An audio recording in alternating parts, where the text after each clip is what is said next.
আসসালামু আলাইকুম। বাসা থেকে আসার পর আমার এই অবস্থা।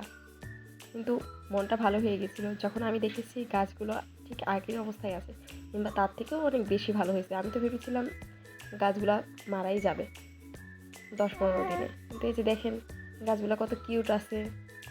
তারপর আমি তো নাভিয়া বিবিকে গোসল করালাম, গোসল করে টরে খেলনাগুলো যখন উঠিয়ে নিচ্ছিলাম, তখন হাঁসগুলো দেখে খুব ভালো লাগতেছিল। কিন্তু এটাকে পানিতে আমি ভাসাতে চাচ্ছিলাম, কিন্তু কোনোভাবে ভাসতেছিলই না। হাঁস মাছ এগুলো একটু করে ধুয়ে নিচ্ছিলাম। এগুলো ধুতে যেয়ে আগে খেলার কথা মনে পড়ে গেল। আগে আমরা নৌকা বানিয়ে তারপর খেলতাম। আর এই হাঁসগুলো নিয়ে খেলতে খুব মজা লাগছিল। নাভিয়া বিবিকে কি খেলতে দেবো, এগুলো দেখে তো আমার নিজের খেলার মুড চলে আসে। খেলাগুলো অনেক কিউট লাগছিল পানিতে। এই হাঁসটা মাথা ভার এত বেশি যে এটাকে পানিতে রাখাই যাচ্ছিল না, পড়ে পড়ে যাচ্ছিল। দেখেন গোসল দিয়ে